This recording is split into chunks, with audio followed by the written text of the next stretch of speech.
In this video, we're going to take a look at manometers, the two different types, and how to do calculations with them. Manometers are used to measure gas pressure. We can measure the gas pressure that is relative to a liquid that is within it, and that's called a closed-end thermometer, where they vacuum out all the air and using the density of the liquid, which usually is mercury because of how dense that liquid is, to then determine the pressure of the gas within it, or an open-end manometer, which is measuring the pressure relative to the external pressure, usually atmospheric pressure. To do these calculations, for a closed-end manometer, again, you're just using the weight of the liquid within there, the density of it, and its height. And since millimeters of mercury is a measurement of pressure, so if we have a manometer that is made of mercury, we already know that measuring the difference in height between the two ends of the mercury will tell us the pressure inside the gas. So we can take the pressure of the gas, and it's just simply equal to what the pressure is between the heights of the different mercury within the manometer. And if it is an open end, then the one that is lower has the greater pressure pushing on it. So there's two different ways in which you can calculate that based upon the difference between the heights of the mercury. So we can either have the pressure of the gas is equal to the height of the mercury added to the pressure of the atmosphere, when in that case the pressure of the gas is greater, so that side is lower.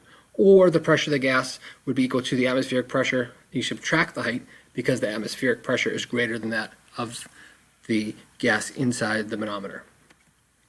So let's take a look at a closed-end example.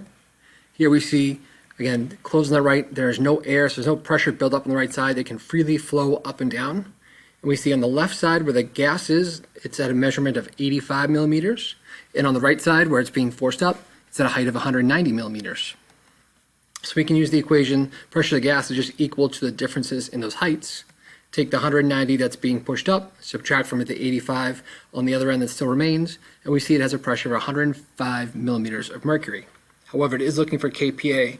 We know that there are 760 millimeters of mercury for every 101.3 kilopascals, so we can easily change that into 14 kPa.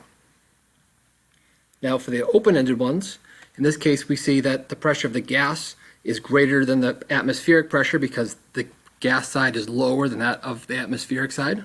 So we're going to use the equation. We're going to add the height to the pressure of the atmosphere because, again, the gas has a greater pressure than the atmosphere. So we can simply plug in that 14 kPa, which we already solved for that 105 millimeters of mercury, add it to the 105 kPa of the atmosphere, and we see that the pressure inside is going to be 119 kPa. Conversely, if now the atmosphere has a greater pressure than the gas that's inside that bottle, then we notice that now it's higher for the gas, lower for the atmosphere because the atmosphere is pressuring harder. So we're going to use the other equation where we're going to subtract from the atmospheric pressure that difference in height. So again, we still have that 105 millimeters of mercury or 14 kPa difference. So we're going to subtract the 14 kPa from the 105 kPa, and we find that the pressure inside the gas bulb there is 91 kPa.